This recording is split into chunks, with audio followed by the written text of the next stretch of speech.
धन्यवाद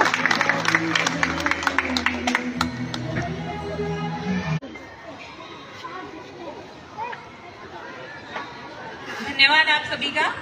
और मैं चाहूंगी कि जो विशिष्ट अतिथि हैं वो अपने 2 शब्द कहें, हमारे बच्चों का मार्गदर्शन करें यहाँ पर।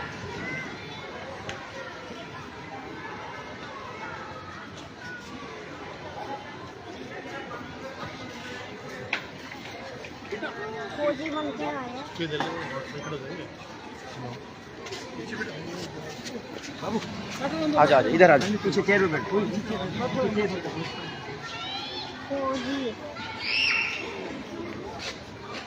सभी को जय हिंद।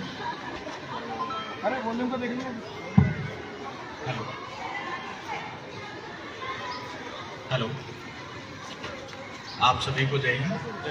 और आज के इस स्वतंत्रता दिवस के पावन मौके पर आपने मुझे यहाँ बुलाया और जो सम्मान दिया उसके लिए मैं आपका शुक्रगुजार हूँ। आज इस 78वें स्वतंत्रता दिवस के पावन मौके पर बहुत ज़्यादा कुछ नहीं कहना, 2 बातें कहनी है जो हम सभी के लिए लागू होती हैं, भले ही वो बच्चे हों, बड़े हों, बूढ़े हों। देश के जिन क्रांतिकारियों ने, जिन देश के आज़ादी के आंदोलन के स्वतंत्रता सेनानियों ने, स्वतंत्रता आंदोलन के तमाम उन नेताओं ने जिन सपनों को लेकर, जिन सपनों को देखकर इस आज़ादी की लड़ाई लड़ी, सैकड़ों क्रांतिकारियों ने अपने जीवन का आत्मोत्सर्ग कर दिया। हजारों हजार नेताओं ने अपने जीवन कुर्बान कर दिए। हजारों हजार क्रांतिकारियों ने, स्वतंत्रता सेनानियों ने अपने जीवन कुर्बान कर दिए, अपनी पूरी जिंदगी अंग्रेजों से लड़ते हुए गुजार दी। उन तमाम सारे क्रांतिकारियों, तमाम सारे नेताओं, तमाम सारे स्वतंत्रता सेनानियों की इस नए भारत को बनाने के जो सपने थे, इस नए देश को, इस नई डेमोक्रेसी को बनाने के जो सपने उन लोगों के थे, जिस तरीके का भारत वो बनाना चाहते थे, उस तरीके के भारत को बनाने में हम एक बेहतर और जिम्मेदार नागरिक होने का कर्तव्य निभाएं। हम राइट्स की बात तो करें ही, डेमोक्रेसी को अकाउंटेबल तो बनाएं ही, इसके साथ ही साथ आज के इस पावन मौके पे मैं ये उम्मीद करता हूं कि हम सब लोग हमारे हिस्से की ड्यूटी, हमारे हिस्से के कर्तव्य निभाते हुए हम एक बेहतर और जिम्मेदार नागरिक बने। इसी में उन सभी स्वतंत्रता सेनानियों, सभी आजादी के आंदोलन के नेताओं और क्रांतिकारियों को सच्ची श्रद्धांजलि होगी जब हम देश के एक बेहतर नागरिक बनेंगे। और इस देश के बेहतर नागरिक बनने के साथ साथ हम एक बेहतर सोसाइटी का, बेहतर समाज का निर्माण करते हुए बेहतर डेमोक्रेसी को बनाएंगे। जय Hind.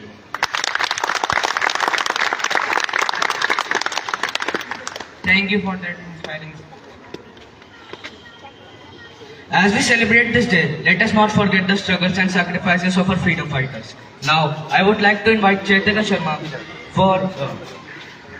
to share a few words about the significance of Independence Day.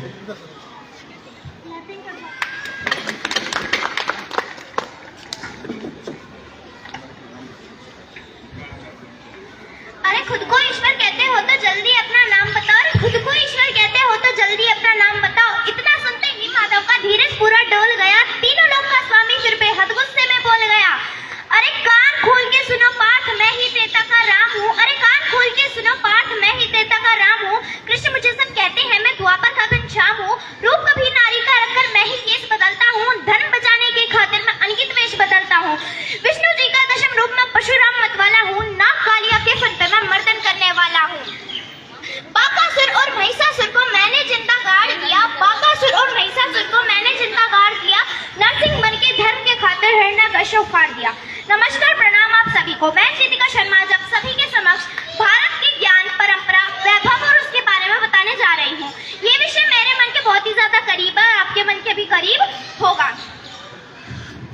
जब जीरो दिया मेरे भारत ने तब दुनिया को गिनती आई। मैं सच बोल रही हूँ, हमारे आर्यभट्ट का नाम बताने की तो कोई जरूरत ही नहीं है, आप सबको पहले से पता है। जब जीरो दिया मेरे भारत ने तब दुनिया को गिनती आई। अब ना सच है तो कितना भी क्लेम कर ले, पर सच तो आप भी जानते हैं, मैं भी जानती हूँ कि 7,500 वर्ष पहले वाल्मीकि जी ने जन्म पत्री बना के रख दी थी भगवान राम की। एक एक ग्रह और एक एक नक्षत्र की दशा और दिशा लिख दी थी, कौन सी पोजीशन में और किस डायरेक्शन में है।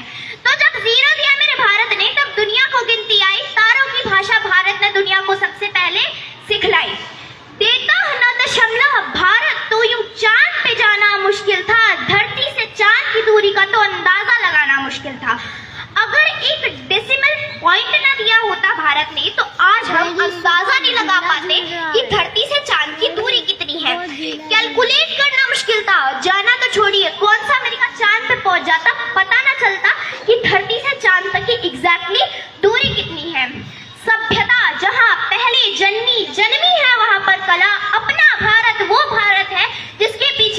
संसार चला।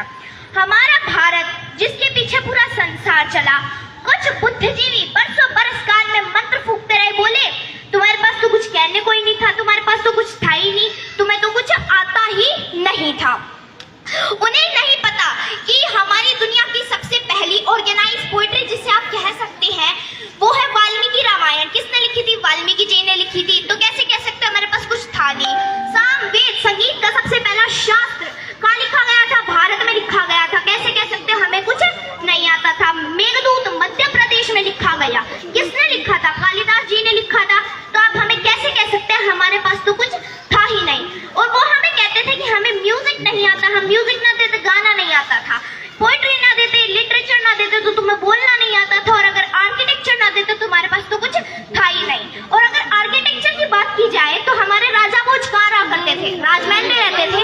राजा विक्रमादित्य ऐश्वर्यशाली जीवन जिया था जिन्होंने, वो कहाँ रहते थे? राजमहल में रहते थे। चोलवंशी राजा, अहोम राजा कहाँ रहा करते थे? राजमहल में ही तो रहते थे। 7 वाहन राष्ट्रकूट वो के सड़क के किनारे चटाई बिछा के सोते थे, जो आप हमें कहते हो कि हमारे पास तो कुछ था ही नहीं। हम वो हैं जिनके होठों पे गंगा और हाथ में तिरंगा है। हम वो हैं जिनके होठों पे गंगा और हाथ में तिरंगा है। आज अपना परिचय इसलिए दे रही हूँ क्योंकि प्रणाम करके परिचय देना हम भारतवासियों की परंपरा है। जिसमें गिरती है सभी नदियां वो सिंधु है हम, जिसमें गिरती है सभी नदियां वो सिंधु है हम, सारी दुनिया को वतन कहने वाले हिंदू हैं हम, हिंदू हैं हम। हम मारना भी जानते हैं और बचाना भी, हम मारना भी जानते हैं और बचाना भी। हमने दुश्मन के लिए फाइटर जेट्स बनाए, संगीत बनाई, और जब जिंदगी की सांस टूटने लगी तो हम ही ने वैक्सीन बनाई और लिख दिया उस पे सर्वे संतु निरामया, ईश्वर हर प्राणी मात्र पे करे दया। इतना बड़ा दिल है हमारा। हम शांति का सवेरा है, मानवता के उजाले हैं, पहचानो हमें, हम भारत वाले हैं। अयम निजः परोवेति गणुना लघुचेत साम उदार चरिता नाम तौ वसुदेव कुटुंबकम। हमारी संस्कृति वसुदेव कुटुंबकम, उसका अर्थ है कि हम किसी को पराया नहीं मानते और ना ही कभी किसी को छोटा समझते हैं। हम सबको बराबर मानते हैं, इक्वल मानते हैं। हम कभी किसी को ना छोटा समझते और ना ही कभी पराया समझते हैं। क्या आपको पता है कि Bharat doesn't mean India? Bharat का रियल मतलब इंडिया नहीं है। भारत 2 धातुओं से मिलकर बना है। पहला धातु भा और दूसरा धातु रत। भा यानी उजाला, प्रकाश, सूरज। भा भानु, भा है मतलब प्रकाश, प्रभात, भा है उजाला। और रत यानी किसी चीज में जुटा हुआ, लगा हुआ, शिक्षा रथ, साधना रथ। तो इसका अर्थ है भारत जो उजाले की खोज में निरंतर जुटा हुआ है, वो है हमारा भारत। सत्यम शिवम सुंदरम तो कभी वंदे मातरम, पंजाब सिंध गुजरात मराठा है। अब मेरे को राष्ट्रगान की याद आ गई जो 52 सेकंड का होता है। और जिन बुद्धिजीवियों की मैं बात कर रही थी जो ये कहते हैं कि हमारे पास कुछ था नहीं, हमें तो कुछ आता नहीं था, वही बुद्धिजीवी कहते हैं कि हमें थिएटर में हमेशा मजबूर क्यों किया जाता है कि राष्ट्रगान होए तो आप खड़े हो जाए। हम तो खड़े नहीं होंगे, तो वो हमारे फंडामेंटल राइट पे उठाया घात है। वो कहते हैं कि हम खड़े क्यों होए। वही बुद्धिजीवी थिएटर में समोसे की लाइन में आधा आधा घंटा खड़े रहते हैं। 52 सेकंड खड़े होने में इतनी आपत्तियां, इतने इतराज। 52 सेकंड खड़े होने में तुमको है एतराज बड़े, वहां सियाचिन की सरहद पर कोई बर्फ हो गया खड़े खड़े, कोई बर्फ हो गया खड़े। मैया मोरी मैं नहीं माखन खायो, ग्वाल वाले सब बैल पड़े हैं बरबस मुख लपटायो। अब हमारे जो भगवान श्री कृष्ण की बात करूं तो कितना सुंदर झूठ बोलते थे। वो कहते थे मैया मोरी मैंने माखन नहीं खाया, ग्वालों के बच्चों ने खाया है, मैंने माखन नहीं खाया, जबकि उनका मुख पूरा मक्खन से भरा हुआ होता था। कितना सुंदर झूठ बोलते थे। मैया यशोदा ने जिनके मुख में पूरा ब्रह्मांड देखा, उसी मुख पे भगवान श्री कृष्ण मैया यशोदा के तमाचे खाया करते थे। तो ऐसे थे हमारे भगवान श्री कृष्ण। जो तोले दिल के रिश्तों को वो तराजू क्या, जो तोले दिल के रिश्तों को वो तराजू क्या। अगर ये मिट्टी मेरी भी माँ है और ये मिट्टी तेरी भी माँ है, मैं भी भाई हूँ, तू भी माँ है, भाई है, तो माँ को सर झुकाने में मुसलमान और हिंदू क्या। भारत माता की वंदे मातरम। भले कच्ची उम्र में शाम आ जाए, भले कच्ची उम्र में शाम आ जाए, ये मुमकिन ही नहीं कि खून पे इल्जाम आ जाए। हमारी बहनें हमें राखी ना बांध बांधेंगी, हमारी बहनें हमें राखी ना बांधेंगी अगर भाई जंग से पलट कर नाकाम आ जाए। ये 1962 की कहानी है, शायद आपको इसके बारे में कुछ पता होगा। अंधा बेटा चला युद्ध पे, नाजा नाजा माँ उसकी बोली, बेटा बोला मैं भी कर सकता हूँ, दुश्मन की कम एक गोली, दुश्मन की कम एक गोली। बेटा बोला जिक्र हो शहीदों का तो नाम मेरा क्यों ना आए, बेटा बोला जिक्र हो शहीदों का तो नाम मेरा क्यों ना आए। देखो वीर जवानों, खून पे कभी इल्जाम ना आए, खून पे कभी इल्जाम ना आए।